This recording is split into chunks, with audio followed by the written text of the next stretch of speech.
নমস্কার,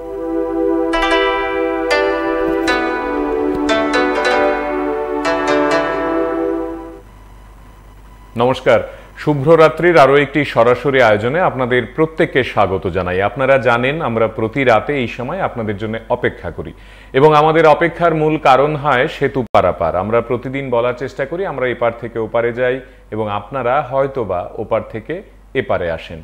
এই পারাপারের মধ্য দিয়ে আমরা প্রতিদিন নিজেদেরকে ঋদ্ধ করি, যেমন আপনারা হয়তোবা নিজেদের কথা আমাদেরকে বলতে চান, আমরাও চাই আমাদের কথা আপনারা শুনুন।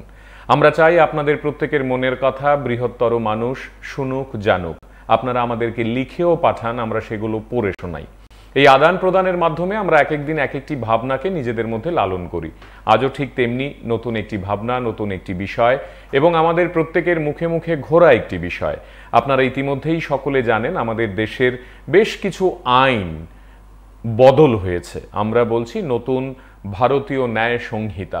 এই যে ভারতীয় ন্যায় সংহিতা কিভাবে পাল্টেছে, তার রূপ, রস, ধরন কিংবা চলন কতটা বদলেছে, কোথায় কোথায় বদলেছে, এসব নিয়ে আমরা আজ কথা বলবো। আমরা অত্যন্ত গর্বিত এবং আনন্দিত এত রাতের একটি সরাসরি আয়োজনে তার মতো ব্যস্ত এক পণ্ডিত মানুষ তিনি আমাদের সময় দিয়েছেন। আমাদের স্টুডিওতে অতিথি হিসেবে আজ উপস্থিত রাজ্যের শ্রদ্ধেয় অ্যাডভোকেট জেনারেল সিদ্ধার্থ শঙ্কর দে মহাশয়, আপনাকে প্রণামে স্বাগত জানাই। তোমার সব বিশেষণের জন্য আমি খুব বাধিত, তবে এই বিশেষণগুলোর কতটুকু মর্যাদা রাখতে পারবো আমি জানি না। আপনি আমাদের প্রণাম নেবেন। মহাশয়, প্রথমেই আপনার কাছ থেকে যেটা জানতে চাইবো অত্যন্ত বিনয়ের সঙ্গে, যে এই যে আমরা সবাই, আমরা যারা সাধারণ মানুষ, আমরা যারা ল বুঝি না, আমরা যারা সেকশন বুঝি না, আমরা যারা কোড বুঝি না, আমাদের মতো সাধারণ মানুষের কাছে আমরা পত্রপত্রিকায় পড়ছি এবং দেখছি যে নতুন ভারতীয় ন্যায় সংহিতা এবং আইপিসি পাল্টে গেছে, তার ধারা পাল্টেছে, তার বিবরণ পাল্টেছে। আমি যেটা বলার চেষ্টা করছিলাম যে হয়তোবা তার চলন বলন পাল্টেছে। আমরা যদি একেবারে মানে লেম্যান পার্সপেক্টিভ থেকে আপনার মতো এই বিষয়ের এক পণ্ডিত মানুষকে জিজ্ঞাসা করি যে আসলে কি পাল্টেছে, কতটা পাল্টেছে, অনেকটা সময় লাগবে আমি জানি, সবগুলো বিষয় নিয়ে আমরা একটু একটু ছুঁয়ে যাওয়ার চেষ্টা করবো আজকে। কিন্তু শুরুতে আপনি যদি আমাদেরকে একটু ওভারঅল গাইড করেন যে আসলে কি ঘটে গেল, কি হলো 1 তারিখ থেকে। খুব সুন্দর প্রশ্ন। আইনের কচকচানি ছেড়ে, ঠিক স্যার, আমি প্রথম ভূমিকাটুকু এটাই দেব। এতদিন আমরা কি জানতাম? ইন্ডিয়ান পেনাল কোড, ভারতীয় দণ্ডবিধি। রাইট। বিশ্বাস করো আমি ছাত্র অবস্থা থেকেই আমার প্রত্যেক দিন মনে হতো এটা ভারতীয় দণ্ডবিধি নয়, ভারতীয়দের দণ্ডের বিধি। দেখো, ব্রিটিশ শাসকের বানানো আইন শোষিতের প্রতি। এই আইন যে শাসকের প্রতি শোষকের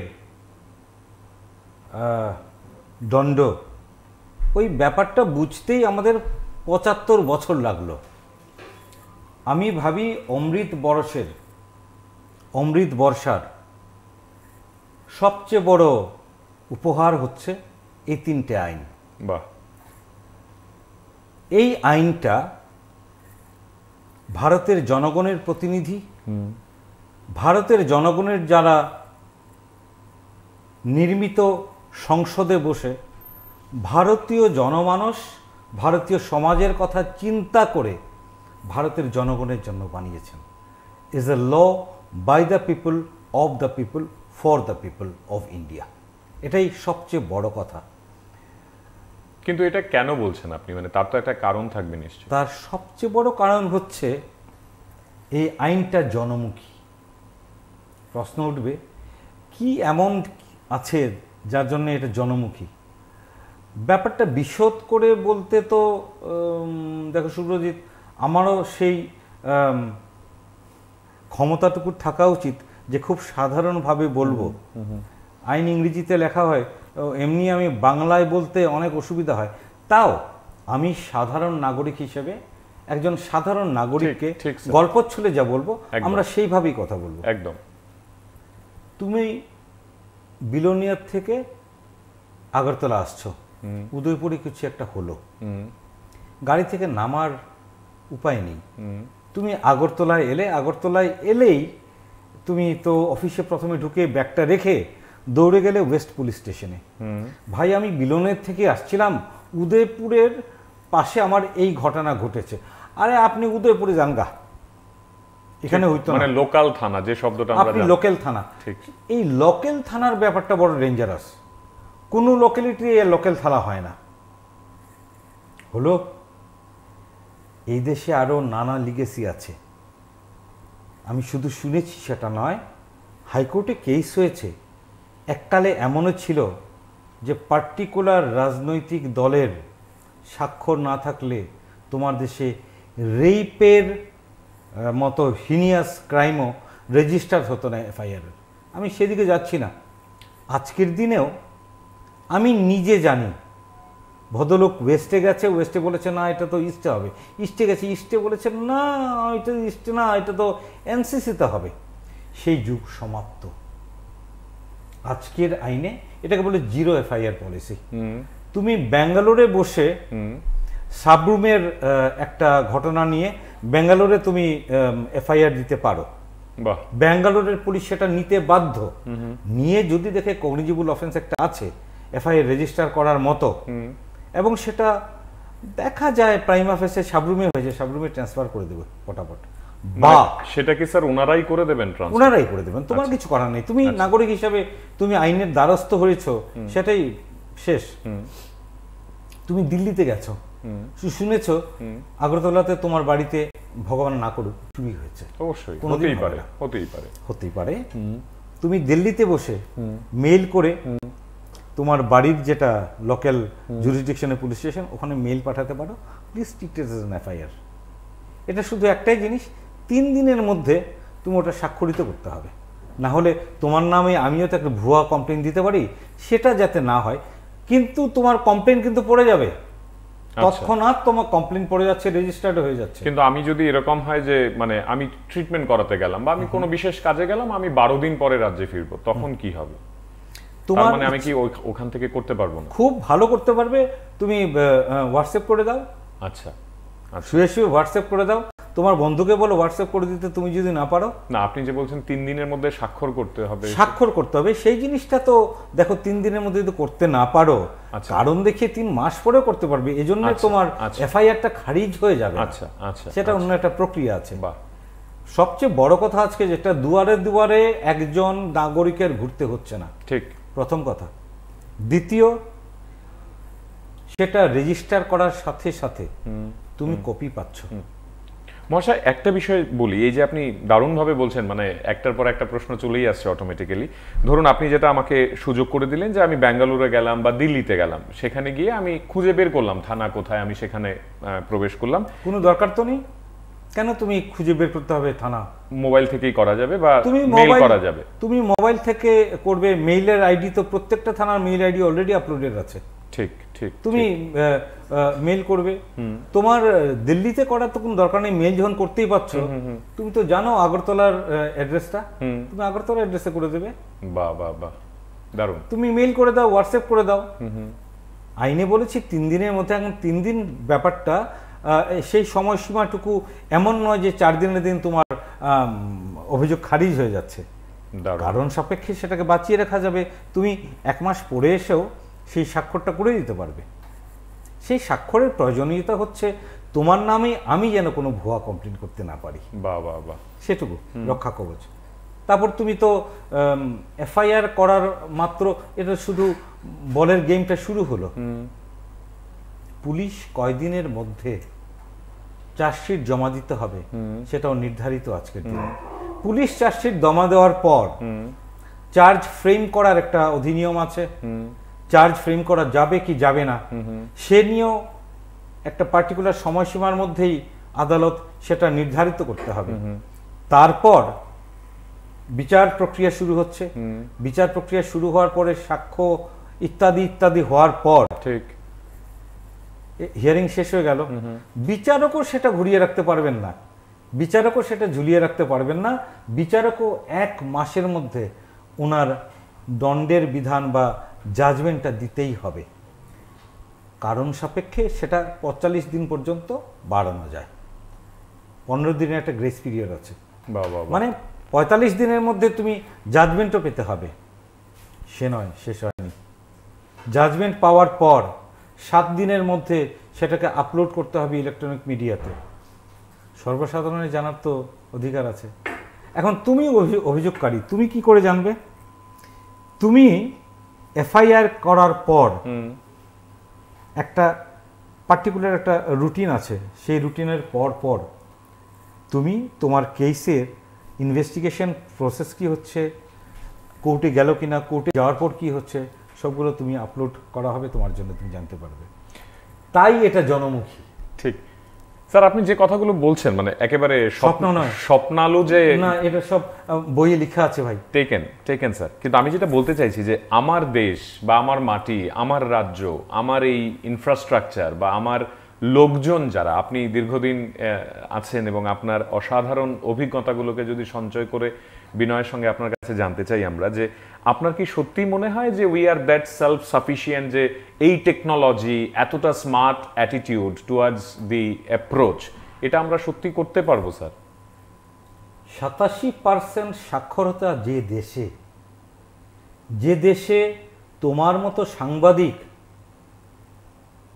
এখানে এতগুলো সুন্দর সুন্দর চ্যানেল চলছে, প্রথম সারির পত্রিকা আছে যেখানে মানুষ সকালবেলা উঠে মুখ ধোয়ার আগে পত্রিকা কেনে এবং পত্রিকা পড়ে, এরকম সোনার দেশে এই আইন কার্যকরী না হলে, এই আইন ভারতে কোথাও কার্যকরী হবে না।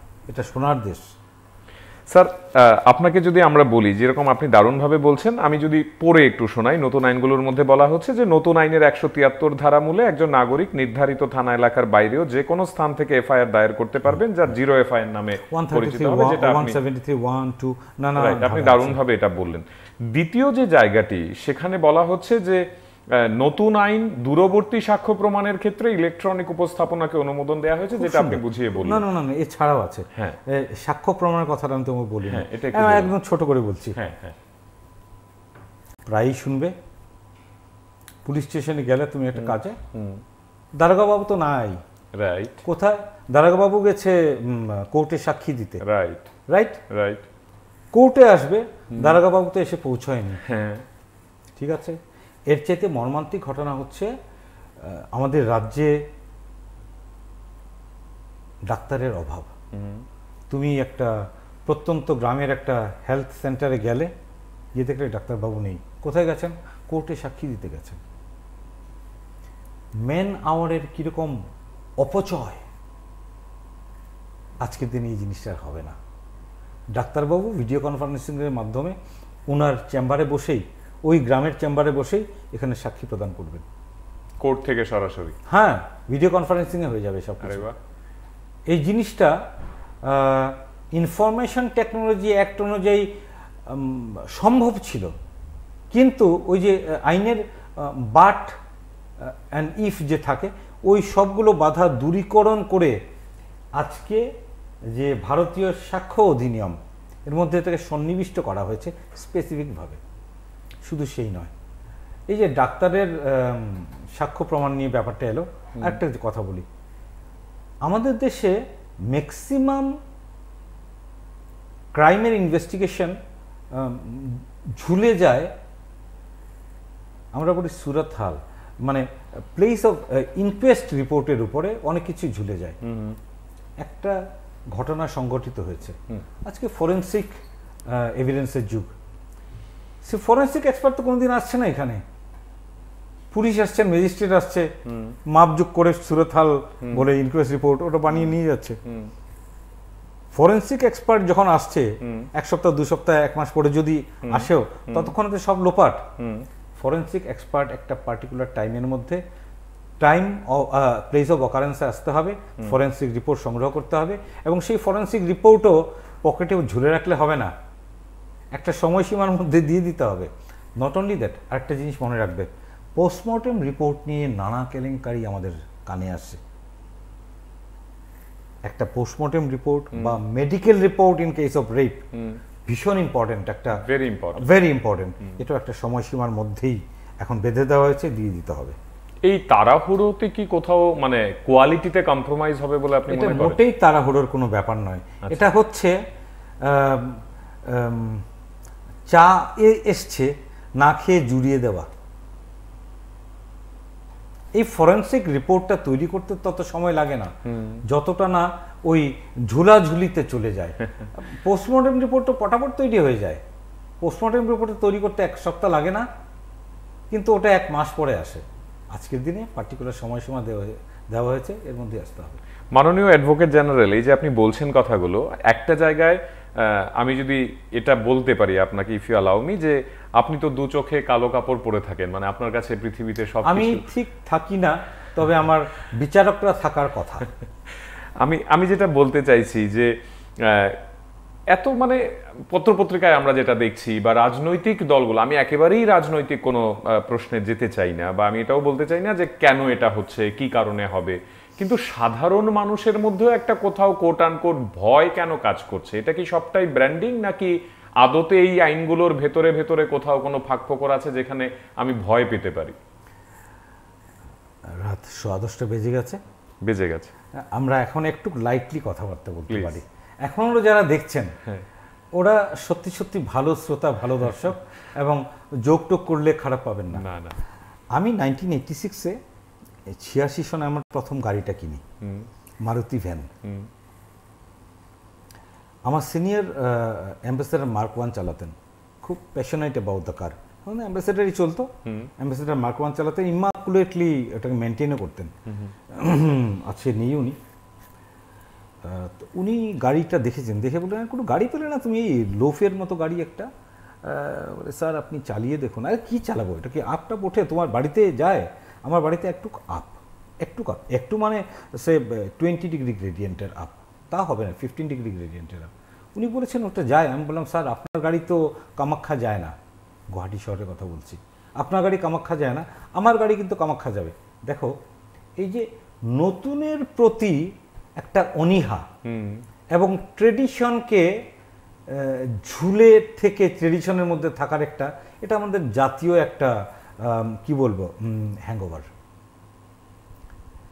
তবে সেই জাতীয় হ্যাংওভার থেকে আমরা অনেকটাই বেরিয়ে এসেছি।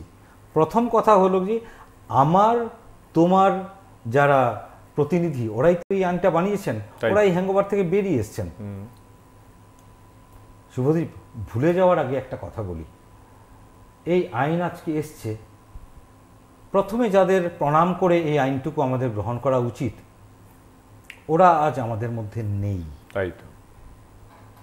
সেই মহিলাটি যার নামও আমরা জানি না, অথচ নির্ভীকতার প্রতীক হয়ে যার নাম নির্ভয়া, সেই জানা নির্ভয়া এবং অনেক অজানা নির্ভয়ার শহীদের বেদি মারিয়ে আজকে এই আইন 3টা এসছে। নির্ভয়া কাণ্ড হওয়ার পরেই জেসি ভার্মা কমিশন সংগঠিত হয়। জেসি ভার্মা কমিশনের রিপোর্ট অনুযায়ী এই 3টা আইন সন্নিবিষ্ট করা হয়েছে। আজকে ওদের আমরা প্রথম, আমার উচিত ছিল ওদের প্রথম প্রণামটা দেওয়া, দেরি হলেও ওই মা জননীদের আমার প্রণামটুকু এখন দিচ্ছি। হ্যাঁ, কোথায় ছিলাম? আমরা বলছি যে ভয়টা কেন একটা কাজ করছে, যে কি হয়ে যাবে, ওই ব্যাপারটা, মারুতি গাড়ি আপ উঠতে পারবি কিনা। দেখো নতুন গাড়ি একটা কেনা হয়েছে, বনেটও খোলা হয়নি, এত ভয় কিসের? এই দেশ তো 200 বছরের সভ্যতার দেশ নয়, এ 10-12 বছরের সভ্যতার দেশ নয়। আমাদের দেশ না হলেও 20,000 বছরের স্মৃতি এবং তারপর শ্রুতি এবং তারপর লিখিত সাহিত্য নিয়ে আজকে বেড়ে উঠেছে। বিবর্তনের দেশ আমার দেশ। কয়েকদিন আগেরও জরুরি অবস্থা কাটিয়ে উঠতে পেরেছে। এই দেশ কোনো অন্যায় সহ্য করে না। এই দেশে এই আইনটা এসছে, দেখা যাক, আমরা ইতিবাচক ভূমিকায় এটাকে গ্রহণ করব।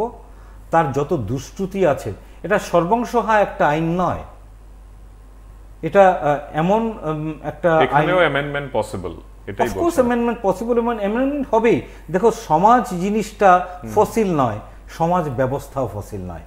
সমাজ যেহেতু বিবর্তনমুখী, সমাজ ব্যবস্থাও বিবর্তনমুখী হতে হবে, এবং আইনও কোনো পাথরের টুকরো নয়, এটা দিনে দিনে গজিয়ে ওঠে। আমাদের 75 বছরের সংবিধান 100টার বেশি অ্যামেন্ডমেন্ট অলরেডি হয়ে গেছে। বাহ মহাশয়, আরেকটি বিষয়, এই যে আইনে বলা হচ্ছে নতুন আইন পুলিশকে কোনো বেআইনিভাবে অর্জিত সম্পত্তিকে যুক্ত করার ক্ষমতা দিয়েছে। এটা আগেও ছিল, মানে এটা আগেও ছিল, আচ্ছা এখনো আছে, এটাকে আরো কনসলিডেট করা হয়েছে। এটা ছাড়াও আরেকটা আইন অলরেডি আছে, পিএমএলএ। পিএমএলএ আইনটার নাম নিশ্চয়ই শুনেছো তোমরা। পিএমএলএতেও এইভাবে প্রসিডস অফ ক্রাইম, তোমার বাড়ি থেকে আমি ডাকাতি করে টাকা সংগ্রহ করলাম, ডাকাতি প্রুফ হয়েছে আমি সেই ডাকাত, তোমার যত টাকা গেছে অলরেডি ক্ষতিপূরণের একটা প্রভিশন আগের আইনেও ছিল, এখন নতুন করে সন্নিবিষ্ট করা।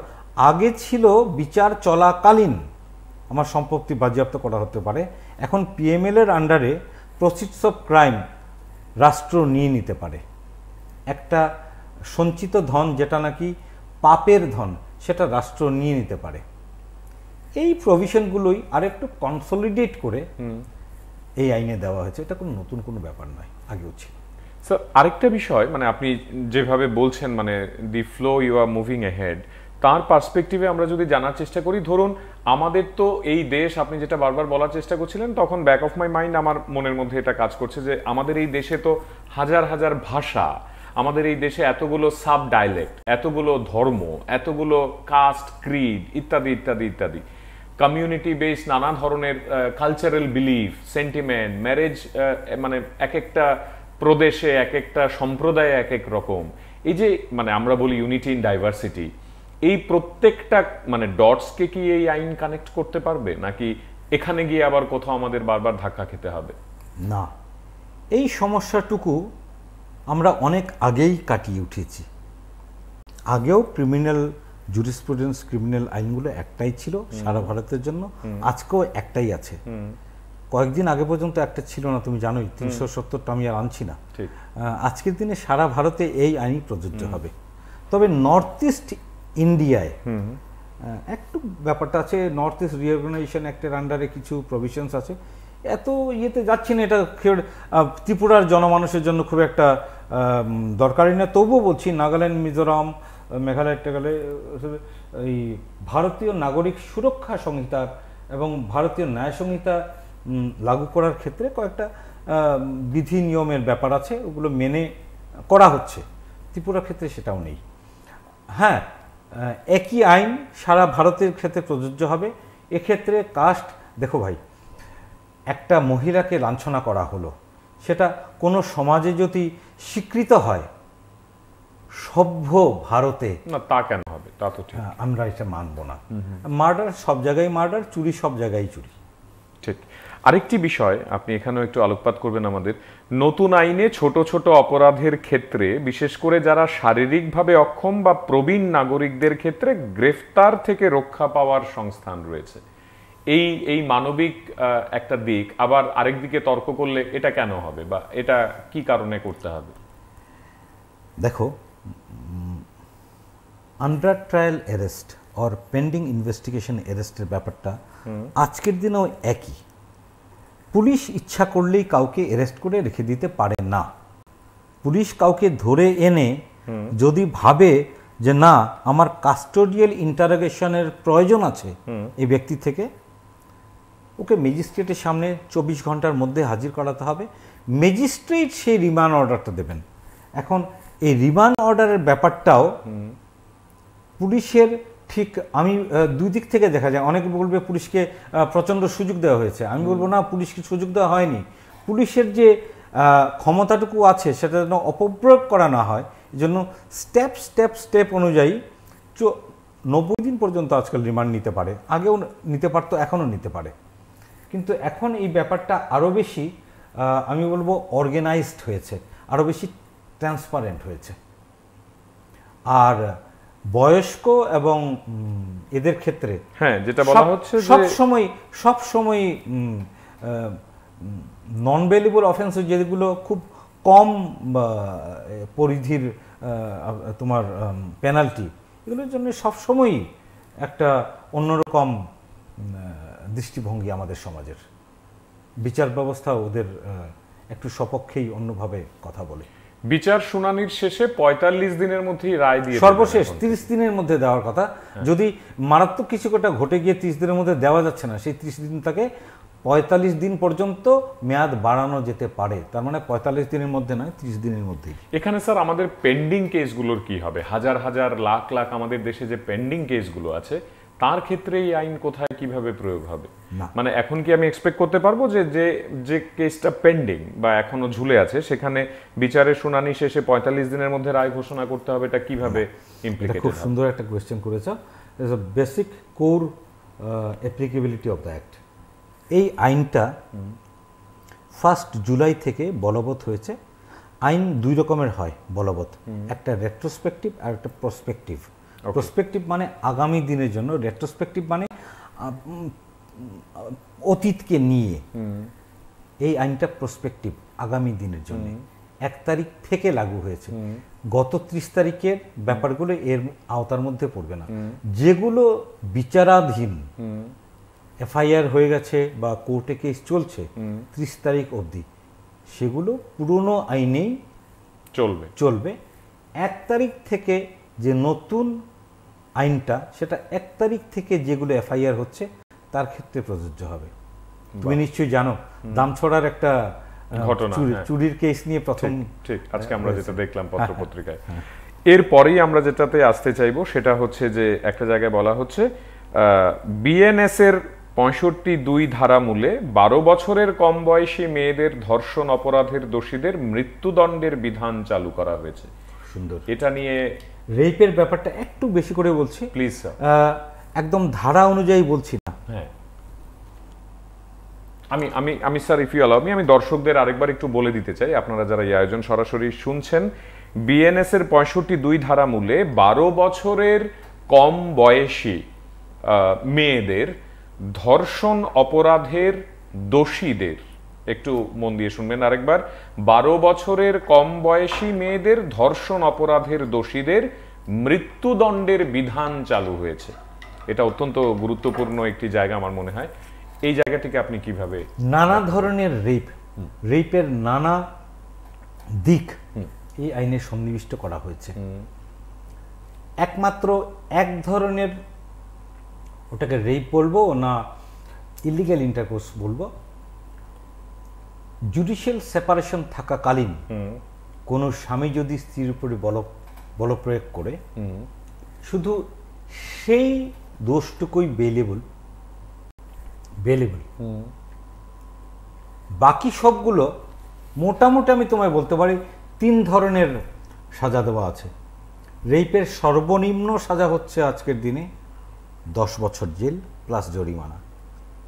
নেক্সট হচ্ছে ইমপ্রিজনমেন্ট ফর লাইফ। থার্ড হচ্ছে imprisonment for the rest of the life. 2 ধরনের লাইফ আছে আজকের দিনে। তৃতীয়টা একটু বুঝিয়ে বলুন। হ্যাঁ, লাইফ যেটা, এটা ব্যাপার বিশেষে 14 বছর বা 20 বছরের লাইফ সেন্টেন্স হয় আজকের দিনে। আজকে একটা নতুন ধারা সন্নিবিষ্ট করা হয়েছে রেপ এবং এইসব হিনিয়াস ক্রাইমের ক্ষেত্রে, imprisonment for life, meaning thereby for the rest of your life time. যতদিন জীবন আছে কারাদণ্ড ভোগ করতে হবে। রেপের ক্ষেত্রে আমি বলবো এটা সরকারের রেপ এবং সেই ধরনের হিনিয়াস ক্রাইমগুলোর প্রতি জিরো টলারেন্সের ভূমিকা। ঠিক, আমার মনে হয় হাজার হাজার মায়েরা এবং বাবারা যারা চোখের জল ফেলেছেন, রাতে কেঁদেছেন, দিনে ঘুমোতে পারেননি বা দিনে তাদের মেয়েদের মুখ বারবার মনে পড়েছে, তাদের জন্য এটা একটা এক্সিলেন্ট ওয়ে অফ। আমি আবার মনে করব, সব নির্ভয়া তোমরা এবার শান্তিতে ঘুমাও। ঠিক, আমার সমাজ তোমায় রক্ষা করতে পারেনি, কিন্তু তোমার স্মৃতিতে এই আইনটুকু দিয়ে পুষ্পাঞ্জলি দিচ্ছি আমরা। কি সুন্দর বললেন, এক্সিলেন্ট, ভেরি পোয়েটিক। স্যার, আরেকটা বিষয় জানতে চাইবো, যেখানে আপনি এই রেপ বিষয়টাকে বললেনই এবং বিষয়টাকে উল্লেখ করলেন, আমাদের যে পরিস্থিতিগুলো আমরা দেখি, যে again please allow me to ask you this question, যে আমরা দেখি পুলিশ আমরা দেখি রাজনীতি, আমরা দেখি দলীয় নেতা, আমরা দেখি শাসক দলের নেতা নেত্রী, আমরা দেখি কখনো বিরোধী দলের নেতা নেত্রী এবং বিরোধী শাসকদের সঙ্গে কখনো কখনো রাজনৈতিক নেতা নেত্রীদের সম্পর্ক। এই বিষয়গুলো থানাওয়ালাদের ওপর একটা ব্যাপক প্রভাব ফেলে, এটা প্রমাণিত সত্য এবং বহুবার এটা দেখা গেছে। সেই জায়গায় দাঁড়িয়ে এবং মিডিয়ারও একটি অসম্ভব রকম ভূমিকা রয়েছে, কারণ সকালবেলায় প্রতিটি পত্রিকা কাকে দোষী বলছে তার উপর একটি অবশ্যই বিচারক থেকে শুরু করে পুলিশ থেকে শুরু করে প্রত্যেকের একটি ইনফ্লুয়েন্স হয়তো বা কাজ করে। এই যে আমরা বলছি যে এখানে নতুন আইনে এই বিষয়গুলো হবে, সেই তো আবার দিনের শেষে স্যার পুলিশের কাছেই যেতে হবে, কোনো এক এসপি, কোনো এক ডিএসপি, কোনো এক পুলিশ আধিকারিকের কাছেই তো যেতে হবে। কোনো এক রাজনৈতিক নেতা বা নেত্রী তো টেলিফোন করে বলতে পারেন ওকে ছাড় দিতে হবে। আবার তো কোনো এক বিরোধী দলের নেতা বা নেত্রী টেলিফোন করে শাসক দলের কাউকে বলতে পারে আমার লোক একটু ছেড়ে দাও। এই বিষয়গুলো তো থাকবেই আমাদের সমাজে। আইন সেখানে কি ভূমিকা পালন করবে? শুভ্র, অনেকদিন আগে একটা ছড়া পড়েছিলাম, স্যাটারিক ছড়া।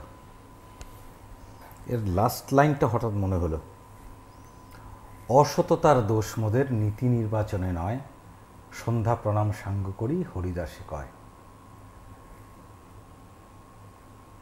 পৃথিবীর কোনো অর্গানাইজড লিগ্যাল সিস্টেমে ক্রাইম ইনভেস্টিগেশনের জন্য পুলিশ ছাড়া আর কোনো কিছুর ব্যবহার করা হয় না।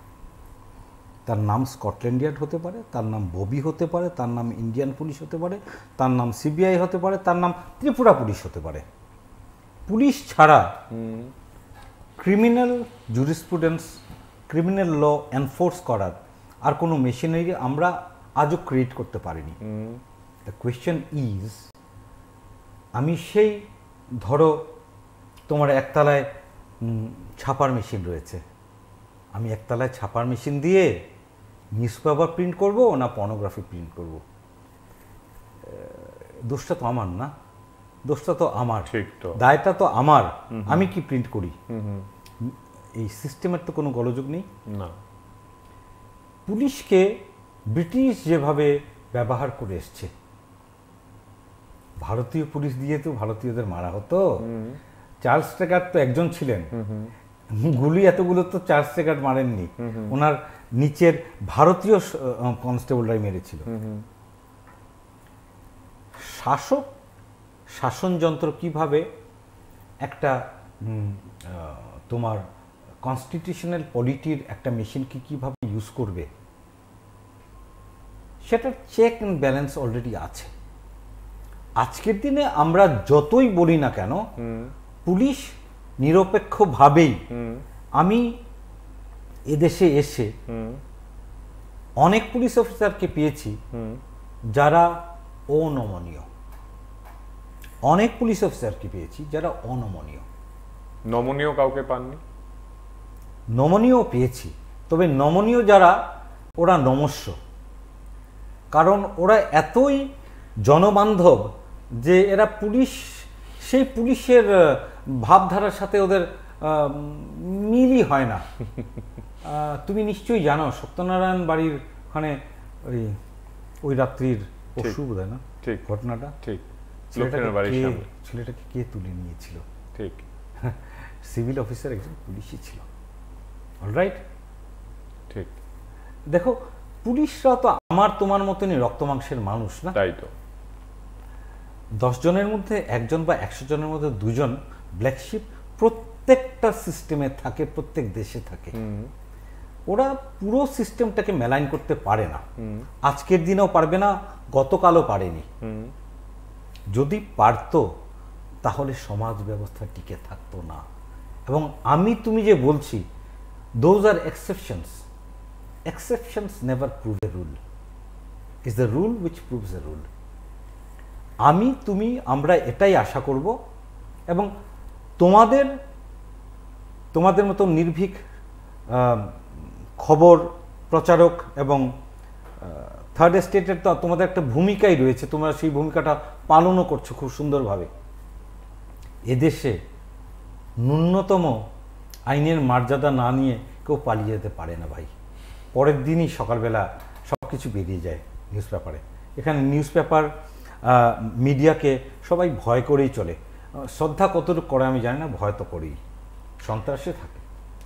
আপনি বলছেন একের পর এক, এই যে বিষয়টি নতুন ফৌজদারি আইনে অত্যন্ত প্রয়োজনীয় সাক্ষী সুরক্ষার বিষয়টিকে গুরুত্ব দিয়ে বিবেচনা করা হয়েছে এবং নির্দিষ্ট বিধান রাখা হয়েছে। বৈদ্যুতিন পদ্ধতি সমস্ত বিচার প্রক্রিয়া তদন্তে প্রযোজ্য হবে। তারপরই বলছে নতুন আইন অনুসারে বৈদ্যুতিন পদ্ধতিতে মৌখিক সাক্ষ্য গ্রহণযোগ্য হবে, লিখিত সরাসরি সাক্ষ্য দেওয়ার মতো এই বৈদ্যুতিক সাক্ষ্যেরও সমগুরুত্ব থাকবে। এতে দূর থেকেও সাক্ষীরা সাক্ষ্য দিতে পারবেন, যেটা আপনি ডাক্তারের উদাহরণ দিয়ে আমাদেরকে বোঝালেন। সবাই পারবেন, সবাই পারবেন। ছোটখাটো অপরাধের জন্য বিশেষ করে বিকলাঙ্গ বা শারীরিকভাবে অক্ষম সিনিয়র সিটিজেনদের গ্রেপ্তারের ক্ষেত্রে বিশেষ ছাড় রয়েছে, এটাও আপনি আমাদের বুঝিয়ে দিলেন। কিন্তু এবারে একটা বিষয়, সেটা আমাদের রাজ্যের জন্য অত্যন্ত গুরুত্বপূর্ণ। মাননীয় অ্যাডভোকেট জেনারেল, আপনার কাছেই জানতে চাইব, ভারতীয় ন্যায় সংহিতা 2023-এ সংগঠিত অপরাধের মধ্যে মানব পাচার, যৌন ব্যবসা বা মুক্তিপণের জন্য মানব পাচার ইত্যাদি রাখা হয়েছে এবং এক্ষেত্রে কঠোর শাস্তির ব্যবস্থাও রয়েছে। Again if you allow me sir, আমাদের রাজ্যে প্রত্যেক দিন প্রায় আমরা দেখছি যে বাংলাদেশি, কখনো রোহিঙ্গা, তাদেরকে এবং 9 জন 11 জন 12 জন, তারা এমনকি 2-3টে ভাষা বলতে পারেন, একেবারে গরিব, মানে খেতে না পাওয়া মানুষ এরকমটিও নয়, তাদের পোশাক আশাক, তাদের মানি ব্যাগে কতটা নগদ অর্থ পাওয়া যায় ইত্যাদি আমরা সব খবরে পড়ি। এবং এই যে 11 জন করে একসঙ্গে, 16 জন করে একসঙ্গে, 12 জন করে একসঙ্গে, তারা কোথায় যায়, কিভাবে যায়, আমরা মোটামুটি একটা ধারণা করতে পারি। কোন কোন বর্ডারে ধরা পড়ে সেটাও আমরা নিয়মিতভাবে দেখছি। এই যে এখানে বলা হচ্ছে যে মানব পাচার, যৌন ব্যবসা বা মুক্তিপণের জন্য মানব পাচার ইত্যাদি রাখা হয়েছে এবং এক্ষেত্রে কঠোর শাস্তির ব্যবস্থা রয়েছে, কি হবে? ওই যে বললাম, কি হতে পারে এইগুলো, this are offences, this were offences. এখন এগুলোর ক্ষেত্রে আরো স্ট্রিনজেন্ট প্রভিশন করা হয়েছে। ওকে, স্ট্রিনজেন্ট প্রভিশন, যেটা 3 বছর ছিল সেটা 7 বছর হয়েছে, 7 বছরটা 10 বছর হয়েছে, 10 বছরটা লাইফ হয়ে গেছে, কিছু কিছু life imprisonment for the rest of the life হয়ে গেছে। এইভাবে ধাঁচাটা পাল্টে গেছে। দেখো, এইগুলো সব কিছুই অলরেডি ছিল, কিন্তু the teeth was not strong enough. Just দাঁতটুকুই আরও ধারালো করা হয়েছে, আইনের দাঁতটা, নোকটা ধারালো করা হয়েছে, যাতে এই দোষগুলোর শাস্তি আরো এমন রেট্রিবিউটিভ হয় যে মানুষ এগুলো না করে। বাহ, এতটুকুই আছে। এর মধ্যে নতুনত্ব এটাই যে এই দোষগুলোর সাজা আরো অনেক বেশি করে দেওয়া হয়েছে। ইতিমধ্যেই আমরা মুখে মুখে জানি যে আমাদের রাজ্যের অ্যাডভোকেট জেনারেল, তিনি মোটামুটি আগরতলা এবং ত্রিপুরার প্রতিটি জেলার নাম, মহকুমার নাম, ব্যক্তি বিশেষের নাম, এমনকি প্রতিটি গ্রামের নাম জেনে গেছেন। প্রতিটি জানিনি, জেনেছি মোটামুটি আমরা জানি আর কি, যে আপনি জানেন মোটামুটি সবগুলো জায়গা সম্পর্কে আপনি ওয়াকিবহাল। এই পার্সপেক্টিভে আপনি এটাও জানেন, যেহেতু আপনি প্রতিদিন এই রাজ্যের পত্রপত্রিকাগুলো পড়েন এবং বহু পত্রপত্রিকায় আপনার ছবি সমেত নিয়মিতভাবে আমরা দেখি, নানা অনুষ্ঠানে আপনি যান তোমাদের মারফতে। সেই জায়গাতে স্যার আপনি নিশ্চয়ই দেখেন যে প্রতিদিন আমাদের রাজ্যের, মানে আমি যদি শুধু জিবিপি হাসপাতালের কথাই বলি, যে সাধারণ মানুষ রাজ্যের প্রধান রেফারেল হাসপাতাল নিয়ে নানা অভিযোগ ছুড়ে দিচ্ছেন। কখনো বলছেন অক্সিজেন সিলিন্ডারটি কাজ করছিল না, লাইভে এসে দেখাচ্ছেন যে ডাক্তারবাবু নেই, নার্স নেই, আমরা এই অক্সিজেন সিলিন্ডার নিজেরাই, রোগীর পরিবার তারা সেটা চালাচ্ছেন এবং মারা গেছেন। তারপরে তাদের অভিযোগ ভাঙচুর, হাসপাতালে নিয়মিতভাবে পুলিশ যাচ্ছেন, গিয়ে ডাক্তারবাবুদের বাঁচাচ্ছেন। বহিরাগত কেউ এসে ডাক্তারবাবুকে মারছেন, মাননীয় মুখ্যমন্ত্রী তিনি হাসপাতালে গিয়ে ওই ডাক্তারকে দেখে আসছেন। এই যে ঘটনাগুলো প্রতিনিয়ত ঘটছে এবং রাজ্যের বিভিন্ন জেলা হাসপাতাল, মহকুমা হাসপাতালগুলোতে ঘটছে, তার পার্সপেক্টিভে আমি যদি আপনাকে একটু পড়ে শোনাই যে ভারতীয় ন্যায় সংহিতা 2023-এর 106(1)-এ বলা হয়েছে, একজন নথিভুক্ত চিকিৎসকের চিকিৎসায় গাফিলতির জন্য 2 বছর পর্যন্ত কারাবাস এবং জরিমানা হতে পারে। এটা আগেও ছিল, এখনো আছে। Culpable homicide not amounting to murder. আমি একটা মানুষকে মারতে চাইনি, কিন্তু আমার কার্যকারণে সেই মানুষটা আমার হাতেই মরল। Culpable homicide not amounting to murder, সেটা আগেও ছিল, এখনো আছে। তবে এর মধ্যে কিছু ডাক্তারদের জন্য কয়েকটা রক্ষা কবচ দেওয়া হয়েছে, যেটা খুব প্রয়োজনীয়। ডাক্তারের উপর ডাক্তারি করা সেটা আমার বা তোমার মতো নাগরিকের দায়িত্ব নয়। ডাক্তারবাবুদের উপর আমাদের ভরসা রাখতে হবে যখন দেখা যাবে একজন ডাক্তারবাবু সেই ভরসার অবমাননা করে ওনার হাতে যে বিদ্যাটা আছে সেই বিদ্যাটুকু কাজে না লাগিয়ে কোনো কাজ করেছেন, তখনই উনি দোষের দোষী হবেন। এখানে 2 বছরের কেন স্যার? মানে এই যে বলা হচ্ছে চিকিৎসকদের চিকিৎসায় গাফিলতির জন্য 2 বছর পর্যন্ত কারাবাস এবং জরিমানা হতে পারে। আমার গাফিলতি যদি প্রমাণিত হয়, আমার গাফিলতির জন্য যদি প্রাণহানি হয় কিংবা কারোর অঙ্গহানি হয়, সেখানে মার্ডার নয়, এটা প্রাণহানির ব্যাপার নয়, এটা আচ্ছা। মানে দেখো, এটা নেগলিজেন্স ইন ডিউটির ব্যাপারটা সঙ্গীন তো বটেই, তবে 2 বছর একজন ডাক্তার যদি জেলের পেছনে থাকে, সত্যি এক্সাম্পলারি পানিশমেন্ট বলছে। এক্সাম্পলারি পানিশমেন্ট, এই ভদ্রলোকের তো পুরো জীবনটাই চলে যাবে। এটা আমার মনে হয় দোষ অনুযায়ী ইটস ভেরি স্ট্রিনজেন্ট পানিশমেন্ট। এটা আমাদের এখানে কিভাবে স্যার এখন করা? মানে ধরুন আমি রোগীর পরিবার, আমি মনে করছি যে আমার রোগীর সঙ্গে ডাক্তারবাবু গাফিলতি করেছেন, এবার আমি গিয়ে ওই একই পদ্ধতিতে কোথাও গিয়ে নালিশটা করলাম। নালিশটা করবেন, সেটা পুলিশ প্রমাণিত ইনভেস্টিগেট হতে করবে, সাধারণ ক্রাইমের মতোই পুলিশ ইনভেস্টিগেট করবে। পুলিশ ইনভেস্টিগেট করে এর প্যারামিটার্স আছে, ডাক্তারবাবুদের কিছু রক্ষা কবচ আছে এক্ষেত্রে। সেটা যদি বিচারযোগ্য হয় সেটা আদালতে যাবে, বিচার হবে। বাহ, এরপরেই আমরা চলে আসবো এই জায়গায়। এরপরের এই ধারাটা সম্পর্কে আমার একটু বলতে দাও। হ্যাঁ প্লিজ। এটা আমার পার্সোনাল একটু প্রবলেম। প্লিজ। 1061 নিয়ে কথা বলেছিলাম, হ্যাঁ 1062 নিয়ে কথা বলি। 1062 হচ্ছে হিট অ্যান্ড রান। ঠিক। গাড়ি চালিয়ে তুমি একটা মানুষ মারলা, মানুষ মেরে সারা দেশ সাহায্য না করে, হ্যাঁ সাহায্য না করে আমি পালিয়ে গেলাম পুলিশকে খবর না দিয়ে। স্ট্রিনজেন্ট পানিশমেন্ট, বোধহয় 7 বছর জেল আর 10 বছরের 10 লাখের কারাদণ্ড মিনিমাম করা হয়েছে, নাকি 7 লক্ষ, যাই হোক এখন স্ট্রিনজেন্ট করে দেওয়া হয়েছে। ঠিক মাথায় আসছে না, পরে বলতে হবে। স্ট্রিনজেন্ট করা হয়েছে, এটা দ্বিগুণের বেশি কারাদণ্ড হয়েছে। এই আইনটা জানো তো বলবৎ হয়নি। সারা সংহিতা বলবৎ হয়েছে শুধু এই আইনটুকু ছাড়া। কেন?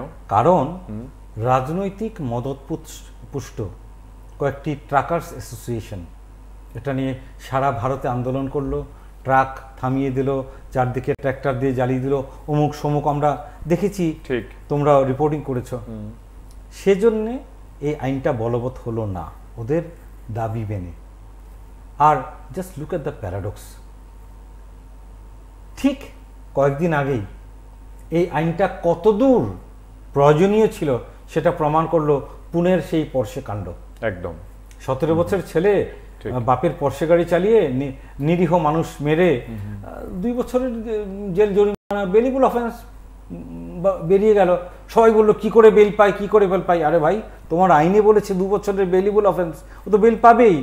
এখন যখন ওটাকে নন বেলেবল করা হলো, ট্রাকার্স অ্যাসোসিয়েশনের ধর্ণা আর হুলিগানিজমে এসে আজকে আইনটা বলবতই হলো না। তাই বলি, আমরা যখন সমালোচনা করি না, এই কথার অর্থগুলো আমরা বুঝি না। সমভাবে আলোচনা করাকে সমালোচনা বলে, তাই না? ইংরেজিতে আমরা বলি কনস্ট্রাকটিভ ক্রিটিসিজম। সমালোচনা মানে কনস্ট্রাকটিভ ক্রিটিসিজমই। সমভাবে আলোচনা করতে হবে, সমভাব রাখতে হবে। আমি প্রথমে ওটাকে যা যা দূর বলে তাড়িয়ে দিতে পারি না। ঠিক। অনবরত টেলিফোন আসছে আজ, কিন্তু আমরা কথা বলতে পারিনি কারণ আমরা শুনছি ওনার কাছ থেকে। বন্ধু আছেন সঙ্গে, একটু কথা বলে নি। কে আছেন? নমস্কার। হ্যাঁ বলুন। প্রথমে স্যারকে নমস্কার জানিয়ে একটা প্রশ্ন করছি। আজকে কাগজে আপনাদের কলমে পড়ছিলাম যে একজন নেশা কারবারি, তাকে বলা হয়েছে এলাকায় কাউন্সিলিং করতে হবে, করে ভিডিও রেকর্ডিং করে এটা জমা দিতে হবে। আবার স্যারের কাছে প্রশ্ন, যে একটা নেশা কারবারি যদি সাজা না হয় তাহলে আমাদের যে যুব সমাজটা ধ্বংস হয়ে যাচ্ছে, সেক্ষেত্রে নতুন কি আইনে কি ধারা আছে সেটা যদি স্যার একটু পরিষ্কার করে বলেন। আজকে আপনাদের কাগজে আমি পড়ছিলাম। সঙ্গে থাকুন। অনেক ধন্যবাদ, অনেক ধন্যবাদ। ইনি যেটা বলতে চাইছেন যে নেশাকার, আজকে যে রাইটের কথা আমরা শুনলাম যে এলাকায় ঘুরে কাউন্সিলিং করতে হবে, তিনি বলছে যে যিনি নেশা কারবারি তাকে যদি আমরা শাস্তি না দিই তাকে যদি আমরা করা কোনো এই আইনের আওতায় না আনি তাহলে কি করে হবে? সত্যি কথাই তো, নেশা কারবারিকে শাস্তি না দিয়ে সে কি করে বেরিয়ে যায়? ধন্যবাদ ওনাকে প্রথমে জানাচ্ছি। একটা নেশা কারবারি যদি শাস্তি না পায়, ধরো তুমি অভিযোগকারী, আমি সেই নেশা কারবারি, তুমি আমার বিরুদ্ধে অভিযোগ করেছিলে, কিন্তু তুমি দেখলে যে আইনের ফাঁকফোকর দিকে বেরিয়ে গেলাম, তাতে পুলিশেরও যোগসাজশ থাকতে পারে। যোগসাজশ না থাকলেও যেভাবে ইনভেস্টিগেশন হওয়া উচিত ছিল সেটা হয়নি। এজ এ কমপ্লেইন্যান্ট আজকে তোমার রাইট আছে জিনিসটা এপিলে নিয়ে যাওয়ার জন্য। তবে একটা কথা বলে রাখি, আমাদের ত্রিপুরা রাজ্যে নেশার বিরুদ্ধে অভিযানে এনডিপিএস এর যে কোনো ক্রাইমের ক্ষেত্রে সরকার জিরো টলারেন্সের পদ্ধতি নিয়েছে, পণ নিয়েছে। আমরা আজকে এনডিপিএস এর যে কোনো বেল, যে কোনো তোমার একিউজাল, যে কোনো ধরনের বেকসুর খালাস পাওয়া, যেগুলো তোমার বেরোচ্ছে, জাজমেন্ট বেরোচ্ছে, আমরা সবগুলোই চ্যালেঞ্জ করি। বাহ, আরেকজন বন্ধু আছেন, একটু কথা বলার চেষ্টা করি। কে আছেন? নমস্কার। আমি একটু জানতে চাই, হ্যাঁ, 12 বছরের শিশু কেন 17 বছর কেন হলো না? সঙ্গে থাকি। অনেক ধন্যবাদ। তিনি যেটা বলছেন যে গত 12 বছরে কি হলো, তার আগে এতগুলো বছর পেরিয়ে গেল, এই আইনগুলো কেন হলো না? খুব সুন্দর প্রশ্ন। আপনার আক্ষেপটা আমি শেয়ার করছি। আমি প্রথমেই বলেছি 75 বছর লাগলো এই ব্যাপারটা বুঝতে। যাই হোক, 2013 সনে জেএস ভার্মা কমিশন হয়েছিল। জেএস ভার্মা কমিশনের এবং আরও কিছু কিছু কমিটির নিদান ক্রমে আজকে অন্তত হয়েছে। দেরি হোক, তবুও হয়েছে, সেটুকুই আসার কথা। তবে আক্ষেপটা আমারও আছে।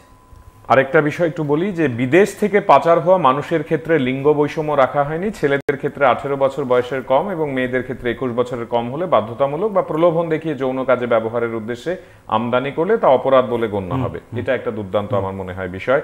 আরেকটা জায়গা যেটা খুব সেন্সিটিভ আমাদের রাজ্যের জন্যও বটে, কর্মক্ষেত্রে মহিলাদের যৌন হেনস্থার হাত থেকে বাঁচাতে কিংবা এ ধরনের ঘটনা ঘটলে সংশ্লিষ্ট কর্তৃপক্ষকে আইনানুগ ব্যবস্থা নিতে হবে। অন্যথা যৌন হেনস্থার শিকার হলে মহিলারা আইনি পন্থা বেছে নিতে পারেন। এর দুটো দিকই আমরা দেখেছি, নানা অফিসে আমরা দেখেছি যে এমনকি শোনা যায় যে প্রকাশ্যে বলা হয় যে আমরা একটা কেস দিয়ে দেবো তোমার নামে, একটা নারী নির্যাতনের কেস দিয়ে দেবো, একটা অফিসে তুমি হেনস্থা করেছো কেস দিয়ে দেবো। আরে বাবা, যেও না, যেখানে শুধু মহিলারা বসে, ওই রুমে গেলে তোমাকে এই করে দেয়া যেতে পারে। কেউ ভেতরে থাকলে সিসি ক্যামেরা লাগাও, পর্দা দেবে না, দরজা খুলে রাখো। এই যে কনসেপ্টগুলো, মানে সো কল্ড আপনি যেটা বলছিলেন traditional and modern thought process, সেখানে এই বিষয়টিকে আজকের তারিখে দাঁড়িয়ে এই আইন আমাকে কতটা সেফগার্ড দেবে? মানে এটাকেও কি অস্ত্র হিসেবে ব্যবহার করা যাবে, নাকি এটা ভালোই হয়েছে যা হয়েছে? না, ভালো খারাপ তো কোনোটাই হয়নি। ভালো হবে আমার হাত ধরে, খারাপও হবে আমারই হাত ধরে। আমি এই আইনের অপপ্রয়োগ কতদূর করব, সুপ্রয়োগ কতদূর করব, এটা আমার উপরে। আমি একটা ছোট একটা এক্সাম্পল দিই। 498A ডাউরি ডেথ বা ডাউরি নির্যাতনের ব্যাপার। প্রথম নতুন যখন এলো, ধরাধর কিছু একটা হলেই, বাড়িতে একটা ঝামেলা হলেই প্রথমে শাশুড়ি আর জামাই গ্রেপ্তার।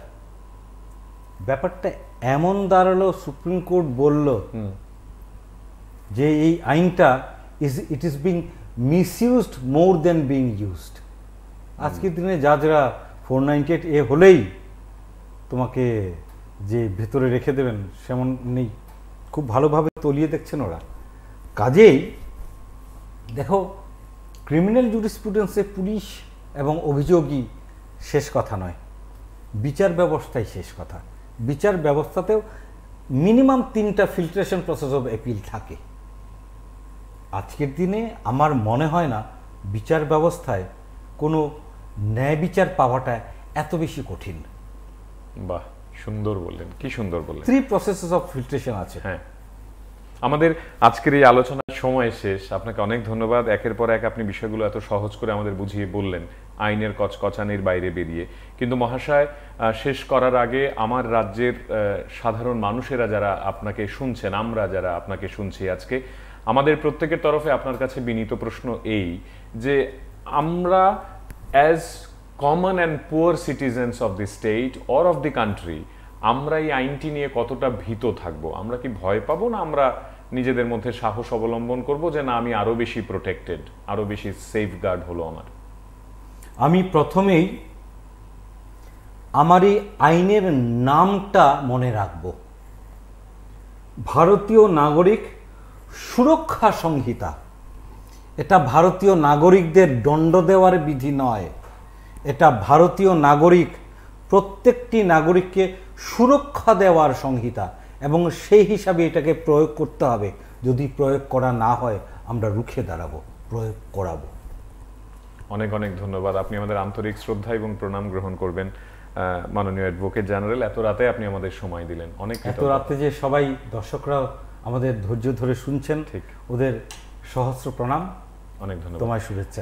আমাদের আজকের এই আয়োজনে আপনারা যারা ছিলেন, আমরা এই নিয়ে আরো কথা বলবো এবং আমরা চাইবো উনি আরো বার আমাদের এখানে আসুন এবং আমাদের সঙ্গে বিষয়গুলো নিয়ে কথা বলুন। যখন সুনির্দিষ্ট ঘটনাগুলো ঘটতে থাকবে আস্তে আস্তে, আমরা হয়তো বা ওনার কাছ থেকে আরো বিস্তারিত ভাবে এই বিষয়গুলো শিখতে চাইবো, বুঝতে চাইবো, জানতে চাইবো। আপনারা যারা এই প্রসঙ্গগুলো নিয়ে ইন্টারেস্টেড, আপনারাও আমাদের বলবেন আসলে কি নিয়ে আমরা আরো বেশি করে তাঁদেরকে ডাকতে পারি। আজ এই পর্যন্তই। আগামীকাল নতুন কোনো বিষয়, নতুন কোনো ভাবনা, স্টুডিওতে হয়তো বা কোনো অতিথি আপনাদেরই অপেক্ষায় থাকবেন।